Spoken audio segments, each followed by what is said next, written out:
really appreciate the opportunity to be here. I want to first explain to you how a medical doctor ended up on the stage here today. So let me give you a brief history. I did my undergraduate work at Brigham Young University, and my first semester in college, 6 weeks into the semester, I got a pretty bad case of mono.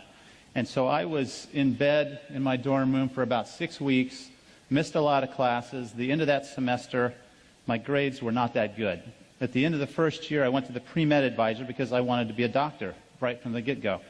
And the pre-med advisor said, there's mathematically no way that you can get your grades up by the time you graduate to be competitive for medical school. So you need to find something else.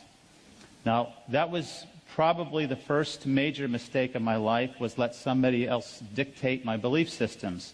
But I was young and naive, and so I believed this pre-med advisor. And so I decided to study nutrition. And I got my bachelor's degree in nutrition, and the plan was to get a PhD in nutrition. So then I went to Ohio State University, and there I was working on, it was a 5-year PhD track. I was hired as the laboratory technician, so I was working in the lab, helping my fellow students get their master's and PhDs, and working alongside them, working on my own. About 3 years into that, I decided that I didn't want to spend the rest of my life working with animals and with test tubes. I wanted to work with people. And my belief system started to change. And the belief system was, I was doing well in graduate school. I thought I was competitive and I could get into medical school. So I applied, and I was accepted. And I told them, if you'll just give me 1 more year, I'll finish my PhD research, because the coursework had all been completed. Just give me 1 more year, I'll finish the research. I'll start medical school with a PhD in nutrition. I thought that'd be a great way to start medical school. Well, the research wasn't going well. And at the end of that year, I wasn't ready. I wasn't done with my doctorate. So I asked them if they would extend me for another year, which they said, sure, we'll hold your spot for another year. Kept working on the research project that didn't work. At the end of that year, I asked for another year extension. They said, sure. So to make a long story short, the third time I asked them for permission to extend me 1 more year, they said, no, you've got a decision to make, because we're not going to keep holding this spot. You either start in 2 weeks, or we're going to give your spot to somebody else. Now, at this point, I had spent 8 years in graduate school. I had 3 children and a wife. I was starting to accumulate debt, and I was thinking, do I really want to tackle a new career? But that was my passion, and so it was a very difficult decision to walk away from 8 years of graduate research without that diploma. I had completed all the requirements for a master's degree, but again, the coursework was done. I loved nutritional biochemistry. I loved drawing the structures in the electron transport chain and the glycolytic pathway and lipid synthesis. That all made perfect sense to me. But I had to walk away from that. So I went to Ohio State to medical school. Ohio State is one of the top 10 medical schools for primary care, and I wanted to be a family doctor. So I was very fortunate to go to a good school. I was trained, like allopathic physicians, to diagnose disease and treat it with medications and surgery. So when I got my medical degree, I then completed a 3-year residency at Grant Medical Center in Columbus, and that was one of the best training facilities, in my opinion, for family practice in the country. I've delivered over 80 babies, done 70 or more circumcisions. I've taken care of critical care patients in intensive care units. I've run codes in the hospital. I felt very well trained and equipped to go out and start a family practice. So I started, now if you add this up, this is 5 years of undergraduate, 8 years of graduate, 4 years of medical school, 3 years of residency. That's 20 years after high school. And intermixed in there, I did a 2-year missionary service to Austria. So I was 40 years old before I started my career.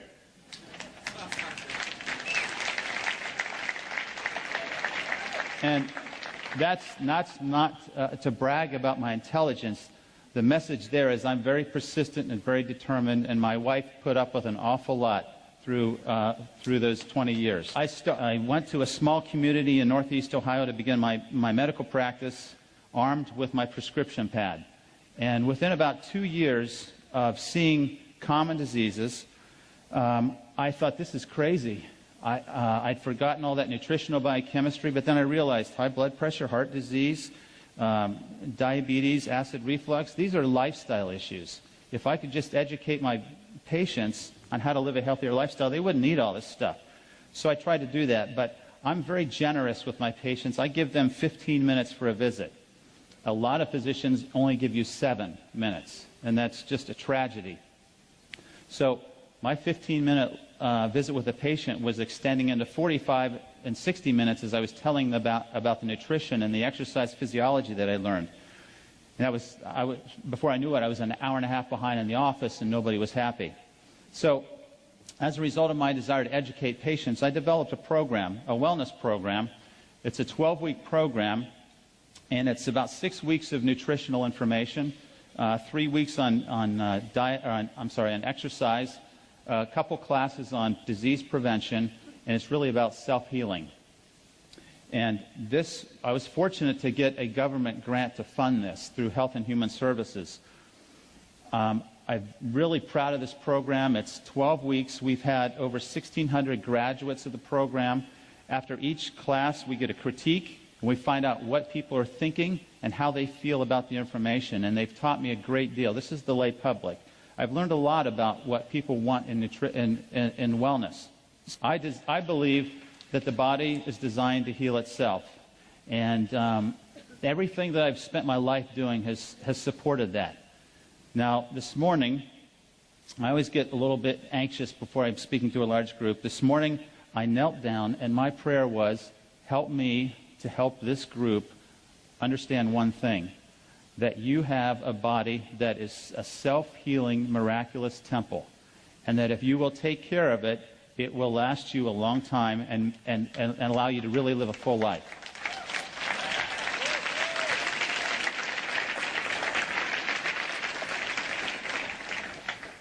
So this is what I see on a daily basis. And when I look at these things, I get so frustrated because my colleagues have a pill for every one of these. And I've stepped out of that circle, and now I find myself pretty alone in the allopathic world. I struggle with that, but I can't go back to that because that's not healing, that's disease management.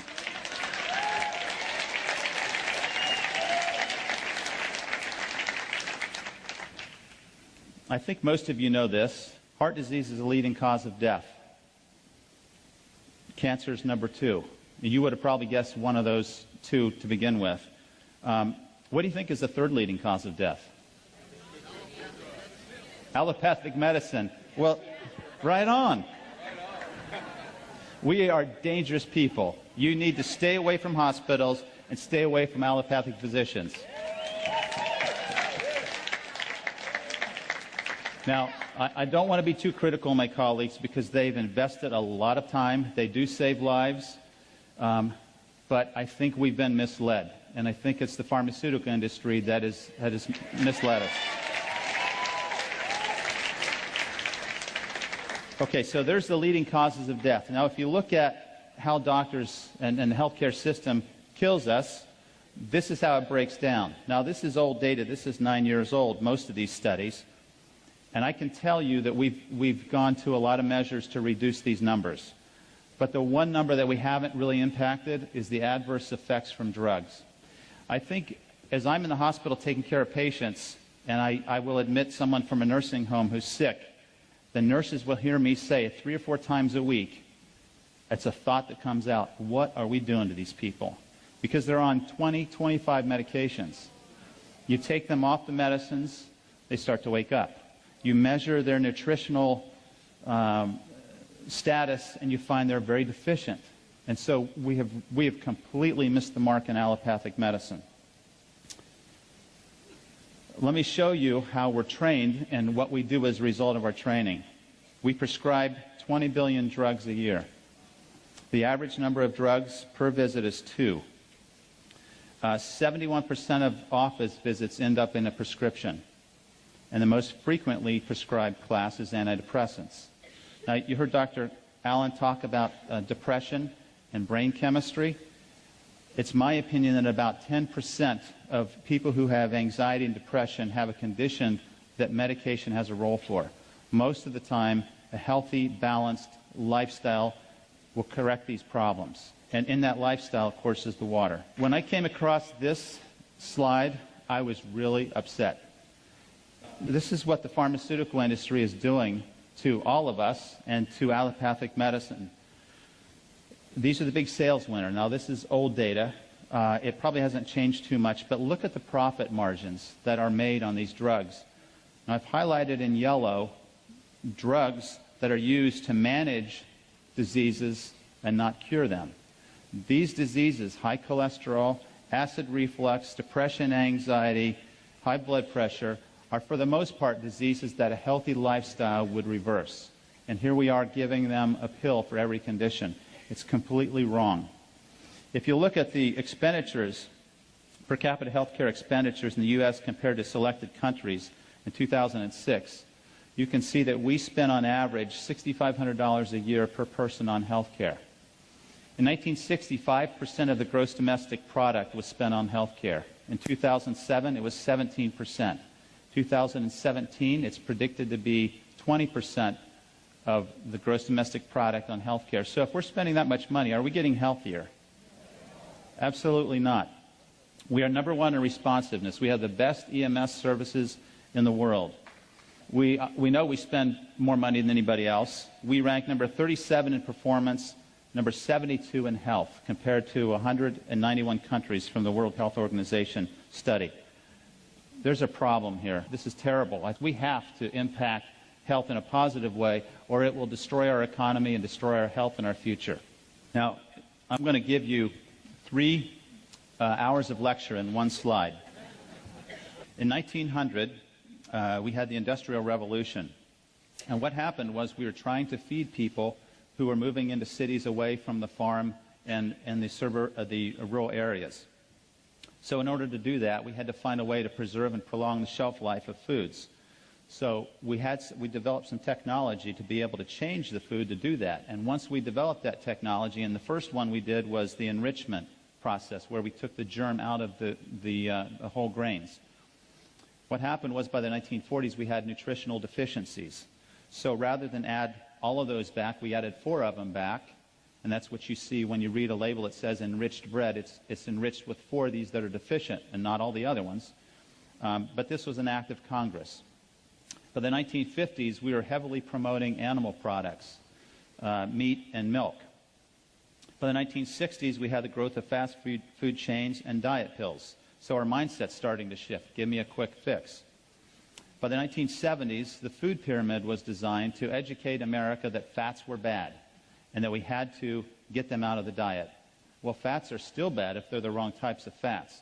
And clearly, the carbohydrates that the food pyramid tells us to eat will make us gain weight and will cause disease. So this food pyramid concept has failed miserably, and we're paying the price for it. One of the reasons is in the 1970s, high fructose corn syrup entered the diet. Now, fructose is a fruit sugar. That's okay.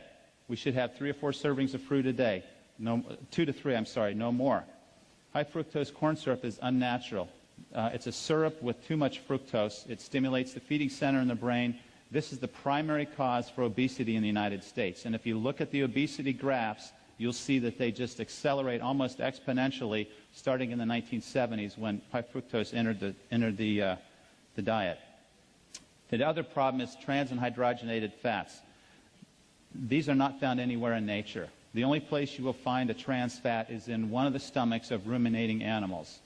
No other plant, microbe, species, nowhere else in nature do you find trans fats. And yet it's in everything we eat because it prolongs the shelf life of the foods. This is a leading cause for many cancers, diabetes, many chronic conditions. A real problem. But what's happened is food technology has forced us to change the food supply, and in my opinion, in my world at least, belief system, God has created these beautiful foods for us to eat, and we're trying to improve on what's already there, and we're failing.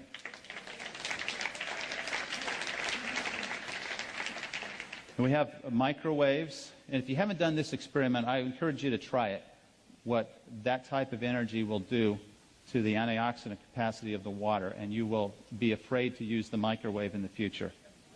Okay, if you want to increase your risk for cancer, you should eat these foods. If you want to increase your risk of cancer, these are the foods you eat. If you want to decrease your risk of cancer, eat the foods God has prepared for you.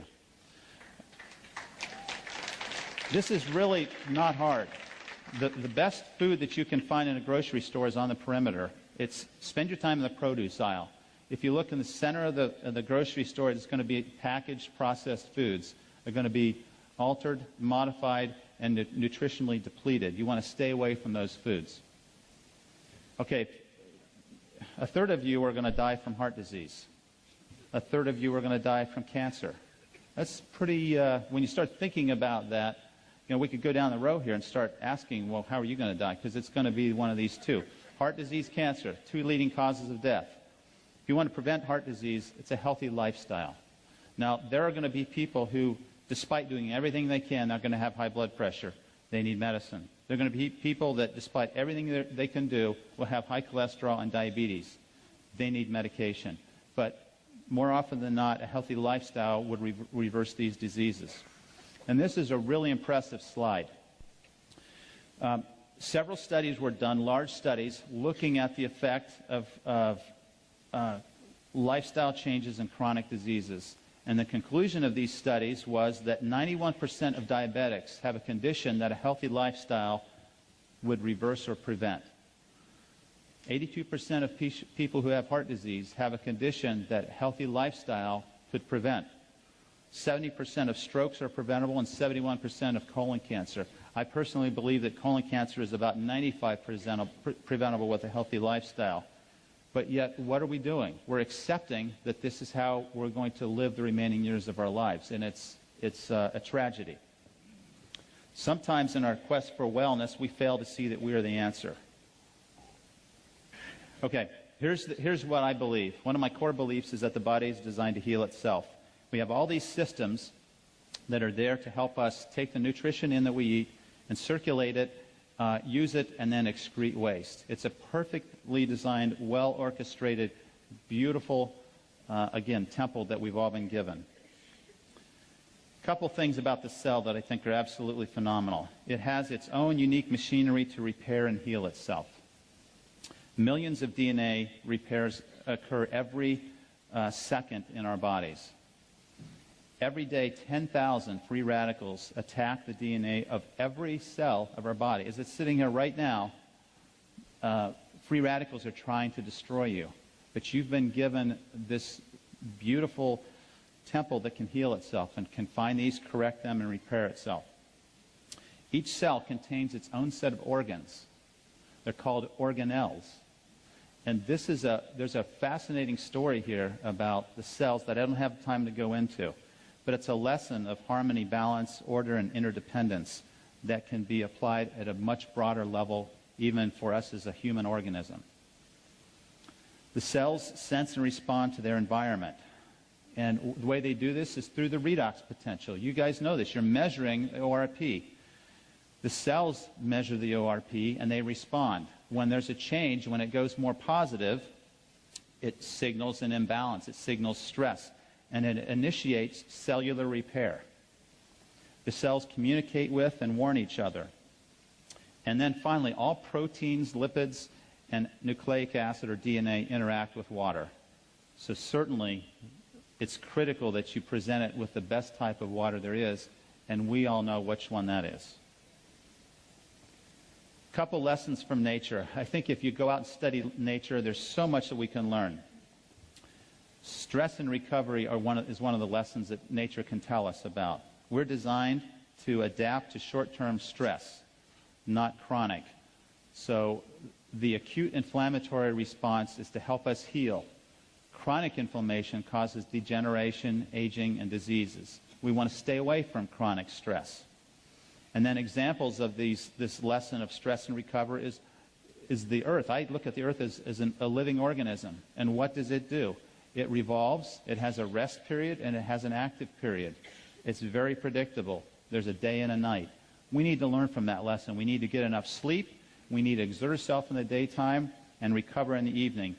Then you have, as the earth rotates around the sun, a full rotation is a year. We have summer and winter. And there's messages there on rest and recovery. Just as important as the exercise training protocol is the recovery protocol. And knowing how much recovery time you need and how to do that is absolutely crucial. So the question is, what type of stress and recovery are we doing now helping us have healing? So if you were going to fill in the blank here, our health is threatened by one process. What would you say? Oh, I've heard it. Okay. I'm going to say it's stress. So we need to talk about that for a minute, and I'm going to try to move on. This is the definition of stress. It's an imbalance of forces. Okay, so we have two types of stress. When we have an imbalance of these forces, you will have back pain if you're imbalanced in your posture. You will have all types of dysfunction if there's too much stress. This will lead to disease and dysfunction. However, if you have a balanced lifestyle, you will have harmony with natural laws, and you will be guaranteed healing and wellness. So we need to understand what stress does to us. Now, this stress can be, we can talk about this at every level. We can talk about this at the level of an atom, of a cell, of an organ, of a human body, and also as a community. And the concepts are the same. This is mind-boggling information, in my opinion. So I want to talk about oxidative stress because that's what pertains to what we're doing with the water. It is the mechanism of disease and aging. So oxidative stress is another way of saying free radical destruction. Free radicals are unpaired, negatively charged electrons or particles. They fly around the nucleus. They move at high speeds. They steal electrons from adjoining or adjacent atoms, and when they do that, they become stable, but they create an unstable atom in the atom that's lost its electron. This propagates itself in a very rapid, chain-like event, a nuclear reaction, you could say, in the cell, until there's a vulnerable endpoint where destruction occurs. These free radicals have a very short lifespan, a trillionth of a second, but that's just enough to cause significant damage. It's like a spark from a fire. And it was proposed in 1956 that this was the root cause of aging. But we haven't really paid too much attention to free radicals until just recently. So here's an example of a free radical. You have an atom that's stealing an electron. It's now stable, but now we've created an unstable atom. And it's going to react with another atom, and it's going to propagate until it causes destruction. Now, free radicals are all around us. Normal metabolism creates free radicals. Exercise creates free radicals. The microbes that are invading our skin and our respiratory tract and our intestinal tract, they're also creating free radicals. But that's okay, because what we're talking about is stress and balance. Our body is designed to handle that. If we do everything else right, we can handle these stresses. We have problems when we add additional stress from the free radical world in the form of air pollution and pesticides and herbicides, tobacco, radiation exposure. I would encourage all you women to look into thermograms as opposed to mammograms to reduce the radiation load.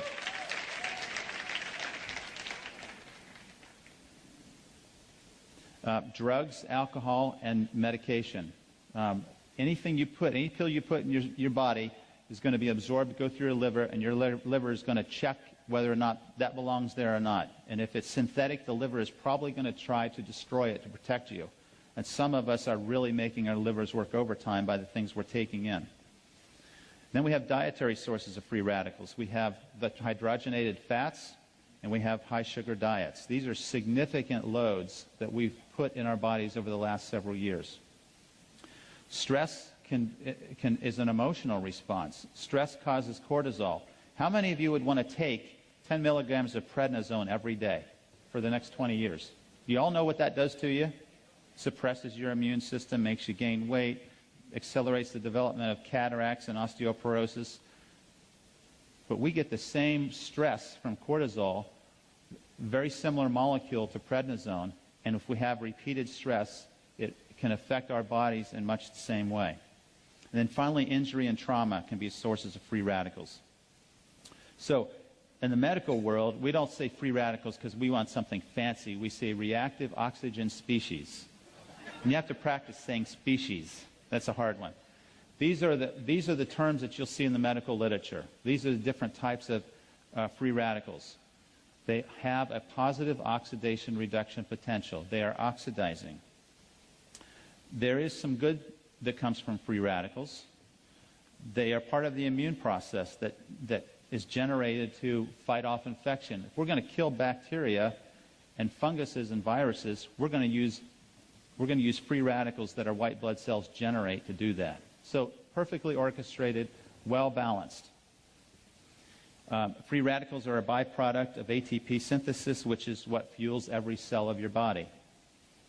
However, when we start putting the wrong things into our body orally, or we breathe the wrong types of things into our lungs, we have free radical exposures that can be very significant. One puff of a cigarette contains how many free radicals? Anybody want to guess? 100? A trillion? Well, I had to practice saying this. This is 100 million billion free radicals in one puff of cigarette. So how many of you want to take a puff of a cigarette now? I mean, this is one of the things physicians harp on their patients: stop smoking. But this is a tremendous burden to our health. All right, here's a really important point. So we have a free radical here on the right lower part of the slide. What we have on the top left corner is a specific molecule that has an extra electron. It can donate an electron and still remain stable. And when you have a molecule that can do that, it's a special molecule. We call it an antioxidant. So this stops the chain-like reaction and causes us to heal. Okay, so when if you look at the different types of free radicals, sources of free radicals, obviously I mentioned smoking. I mentioned alcohol, tremendous burden on the liver. I mentioned the foods that we eat, chemicals that we eat, ionizing radiation, exercise, and stress. But I don't have a pointer to show you this, but if you look at that cell on the left, you can see proteins, you can see nucleic acid, and you see the cell membrane. These are the end targets of destruction that free radicals will attack. And when they do, they change structure, they change physiology, they change our health. So some of you have seen this before. We have a 24-year-old who is aged twice as fast as he should because of free radical exposure. When you meet somebody that says, yeah, I just had a birthday, I'm 54, and they look like this, automatically you're thinking, wow, why do they look so old? What did they do? What's happened? And the things that will come to your mind are, there's a smoker, there's an alcoholic, there's somebody that's a sunbather, there's somebody that's had a lot of stress in their life. And guess what all those represent? Free radical burdens over a lifetime. We really need to think about this. Now, I feel like I can explain a lot of the things that I've seen in my patients who have started drinking this water. I haven't seen any studies on many of these, but this makes sense to me. Collagen is a protein. When you damage collagen, the protein is inefficient, and now you lose elasticity in your skin, and guess what you get?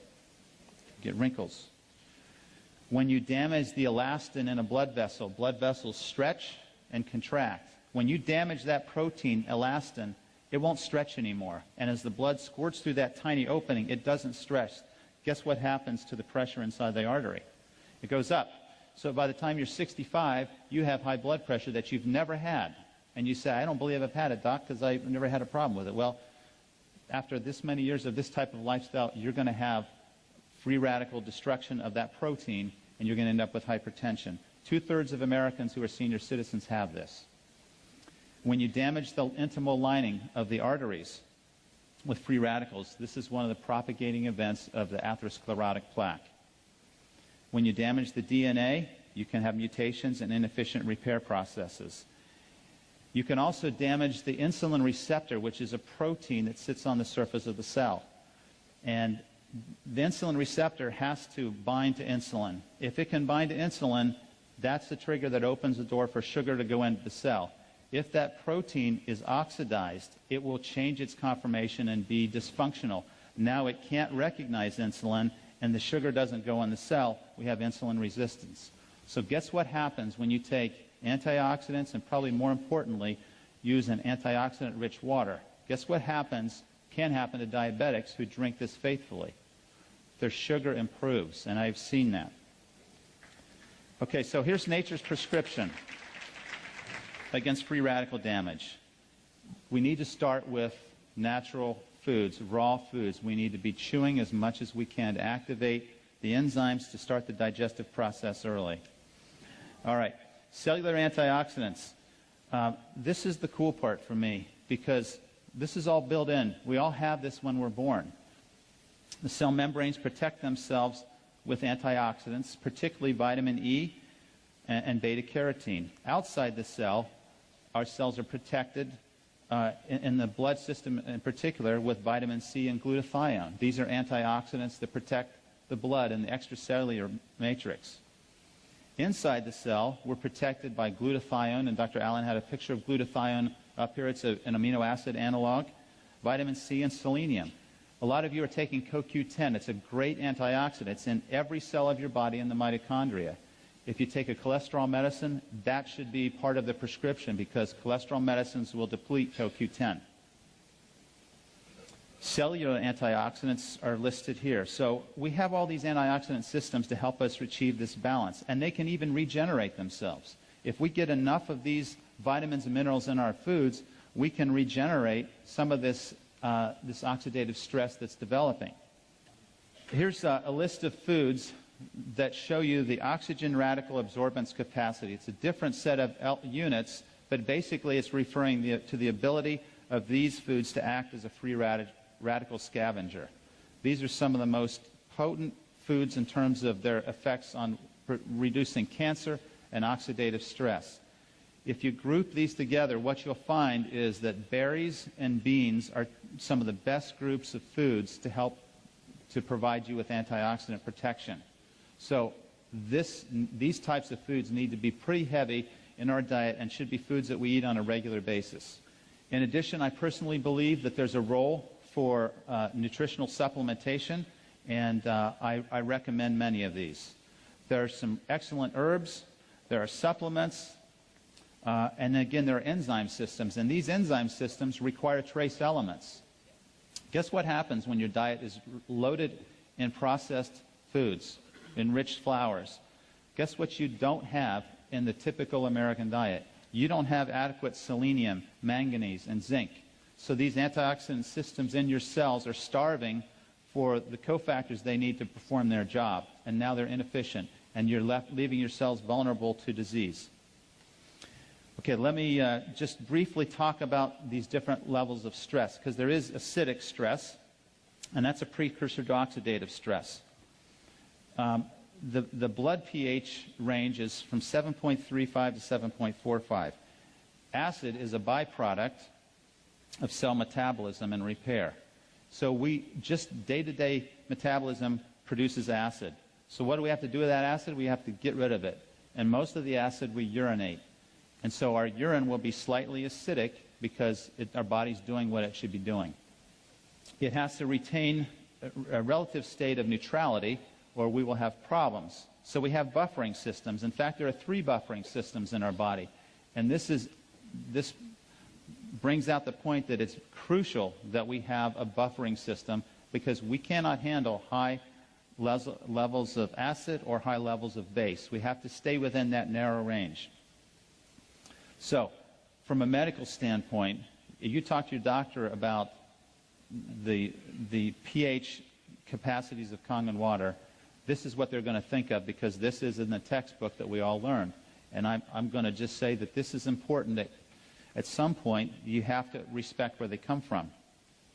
The primary buffer is the lungs. You can correct an acid-base problem very quickly by changing your respiratory rate. The second most powerful system are the kidneys. And the third are the chemical buffers in your cells. And this is primarily where Kangen water comes in. So I'm not going to underscore or devalue the importance of ionized water because it's clearly there. But from a medical standpoint, your physicians are going to kind of look at this and say, well, it only provides a small portion of the buffering capacity in the body. But we all know better. There's research that supports that the pH ranges that we get in the water can affect our pH, our blood pH in a very positive way. Here's the pH ranges of various body fluids. I think this is important also to have an appreciation because, again, this is where your doctor is going to come at you with. Kind of interesting. The ideal pH is 7.4. Urine is a way to get rid of acid waste, so it's going to be more acidic. Your stomach is going to be the most acidic part of your body. Your intestines are alkaline. Skin is acidic because it's a protective barrier against microbes. It helps to deter those microbes. Saliva is relatively neutral unless you're eating a lot of sweets and refined carbohydrates, then it becomes acidic. The vagina is acidic because it's helping to protect against microbial invasion. It's an excellent entry point for bacteria, so the body creates an acidic environment so it can't do that. I have to tell you that one of the biggest problems in medicine that I see is that we are trying to change the pH of the stomach with drugs like, we call them proton pump inhibitors, Prilosec, Nexium. I guess I shouldn't say these, but Tums. You've heard of all these things. This is one of the worst things we can do for our health. Our stomach has a pH of 2.5 for two reasons. First of all, it's there to break down protein. If you lose that pH, you don't break down protein effectively. Secondly, it's a way to protect your body from microbial invasion. So you eat something that's got a bacteria in your food, your stomach is going to kill it. But if you're taking these medications to neutralize your stomach, you lose that barrier. A recent article came out that showed people who take these drugs for a long period of time have high incidence of aspiration pneumonia because those bacteria get into the lungs, and osteoporosis. This is a lifestyle problem, and I would never recommend anybody take these medicines for more than a month. If you have to take these medicines, your body is out of balance, and you need to get to the root cause and not mask it with a prescription pill. We have these acidic loads. So chronic states of acid reflux, or chronic acidic states. Just a couple of examples. Dr. Allen had a graph similar to this. The alkaline foods are the foods you get in the produce. These are the foods you grow in the backyard. These are the healthy, natural foods that have been here forever on this planet. The acid foods are the processed foods. They're man's modification of something that was already doing fine, and we've intervened, and now we've compromised the foods, and they're very acidic. This is a nice summary. When I first, in my wellness class 2 years ago, I had a lady who said, you know, I really like all this stuff. You really need to learn about ionized water. And I just said, oh, brushed it off because I thought that's kind of crazy. Every week she would say, we're having this meeting. You really ought to come. I finally decided to go just to keep her quiet because she was almost to the point of being annoying, just right on the edge of there, but not quite. So I went. And I wasn't so impressed with what I heard. I was impressed with what I saw with the demonstrations. That's what hooked me. And since then, I have been promoting this. I had to start very carefully in telling my patients about this because I didn't want to be selling a machine to somebody as their doctor, and then they're not having any benefit, and they think the doctor's ripping them off. So this was I had to step outside of that circle very carefully in doing that. Fortunately, I have some friends here. Actually, they're patients of mine. And John and Pat. Would you guys stand up? John and Pat Beadle. There you go. Thank you. I've been wanting to say for a long time to a large crowd, the Beatles are here. They have really helped me have more courage because they got a unit shortly after I did, and they have been, the Amish community in our nearby county has just blossomed with the water units, and they have story after story after story. It's incredible, and so I really appreciate what they've done to support me and help me, and we're having a lot of fun together. We all know about Dr. Warburg. We know what he said, that cancer thrives in an acidic, oxygen-depleted environment. So how do we create that? We eat the processed foods. We eat what the typical American diet would tell us to eat. How do we create oxygen depletion? We stop moving. If you want to run away from death, run away from death. The closer you get to not moving, the closer you are to being a corpse. So just remember that. Now, I haven't seen the research to support this statement, but I think the corollary is true, that cancer can't grow in an alkaline, oxygen-rich environment. So I have a friend with a brain cancer. I bought him a unit. I sent it to him. I said, I want you to drink as much of this water as you can. I want you to take these antioxidants, and I want you to take a walk every day, get your heart rate up, get oxygen in your lungs. That's the best treatment that I know of for that brain cancer. And I can tell you that he's had 2 brain cancers, and his cancer has not grown in the last 2 years. So it's a phenomenal story. Okay, I'm going to just let you kind of glance at these, because now I do have to wind down pretty quickly.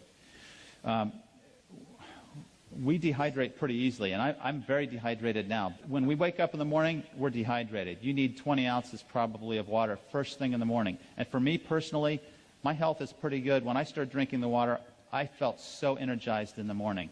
I judged the intensity of a workout in the gym by how sore my muscles got until I got Kangen water, and then that blew that right out of the water because I didn't get sore anymore. So I knew the water was doing something for me.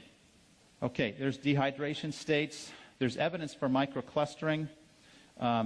This was the one concept that I struggled with a little bit initially because I wasn't sure of the science behind this, but I am confident in the science behind this now. Alkaline water has reduced or a lower nuclear magnetic resonance state. If we had microscopic eyes, you could see that every atom in the universe is vibrating. When you energize this water, you change the vibrational state of the water molecule from a high resonating vibration to a lower resonating vibration. That allows the water molecules to cluster together closer and tighter. If it's a higher frequency of resonation, it won't cluster. So that's why we're able to microcluster the water.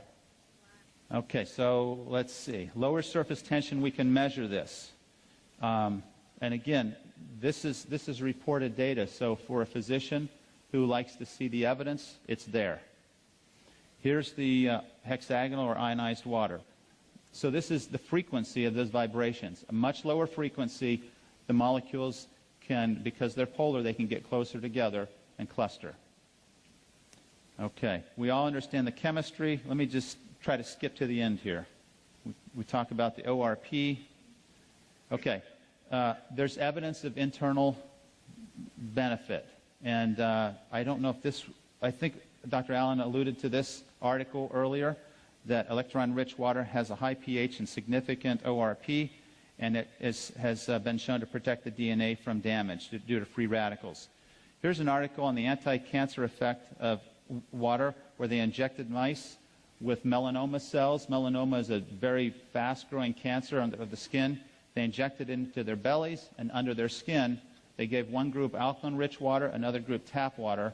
The alkaline-rich water had very slow tumor growth rate and virtually no metastases. So this would be one of my first-line treatments for someone with cancer. Electrolyzed water, let me skip this one. This one talks about its ability to improve diabetes. And for those of you who are trying to provide support to medical people, if you'll go to pubmed.com, that's short for Publish Medicine. So pubmed is .org, not .com. Pubmed.org. You can find these articles there, and you can arm yourself with abstracts to show them that there's evidence. It's all in the Japanese and Korean literature, though. Here's another one that shows its effect on diabetes in mice. There's one on, let's see. Oh, here's a neat one. If you ever have a rat that's drunk, if you give them ionized water, they get over their hangover really quickly. That's toxic to the liver. This is powerful. I think Dr. Filzer is talking about this on the video. this is a very strong study that showed that some of the three of the most virulent and dangerous bacteria can be killed with the oxidized water with a high acid content. In other words, low pH. So the pH is 2.5. It has to be below 2.6, or it doesn't have this bactericidal or bacteria-killing effect on the cells. But if they're exposed to this acid load, and remember, this is an oxidized water. If you measure the ORP in the acid, it's going to be very oxidizing. Okay. All right. Here's some questions. What happens to alkaline water in the gut? It absorbs right into the gut. It doesn't neutralize the acid. It absorbs right in the gut, just like alcohol does. It goes right through the stomach wall. So nothing happens. I had a doctor, a very smart doctor that I respect, said, I'll just take baking soda. And I thought, you're going to miss all the other effects because it's not going to go anywhere. It's not going to get into your cells, and it's not going to have the oxidation reduction potential. I don't recommend drinking water with meals, at least the alkaline water, because you want your stomach to be acidic. If you're going to drink water, drink 7.0. But I think it was Wade or somebody said drink water before you eat 20 minutes before. That's perfect because you'll hydrate yourself and you won't need to eat as much because it says 0. All right. Let's see. How long will it take to notice the benefits of ionized water? Probably not long for most people. And as you know, you've had the experience. A lot of them say, I don't think this has helped me at all. They stop drinking it, and then there's a contrast difference, and then they say, I need one of these. Can ionized water cure any condition? What we know is that it can support the cells so the cells can heal themselves, and that's what it does. When you're trying to get your doctor to listen, you first need to understand where they're coming from. They're busy, they're stressed, and they don't have time for the latest healing remedy. So you need a short 2-minute presentation to the point. You need to understand they want to see the data, and you have to know that they don't want to harm their patients. I was afraid that I might harm somebody initially with the water, so I was very reluctant. I wasn't very vocal. Now I'm much more vocal because I've seen so many positive things happen. So once you understand them, then you can help them. You can make yourself understood. Make it brief and compelling, provide them with data, and ask them to drink the water themselves. Here's the keys to health. This is second to last slide. Believe in your body's ability to heal itself. Create a healthy mindset. It all starts in the mind. I can't tell you the power of the mind. I think we know this, but we need to be reminded of this daily. We need to manage stress. Stress is a killer. Stress will send your hormones rocketing and your blood pressure up and make you tired. It's absolutely awful. So we need to rest, relax, laugh, express gratitude, and probably the most important thing we can do is help other people, which is what you're doing. We need to move, which means exercise. We need to eat from nature's menu, which is primarily plant-based. Supplement when necessary. And the last one here is bioidentical hormones. I've done that in my practice. It's phenomenal for menopausal, perimenopausal, women with PMS and men with erectile dysfunction. This can make a big difference. But it's a lifestyle issue that got them there to begin with. So we're back to lifestyle. Finally, drink this ionized water every day. Thank you.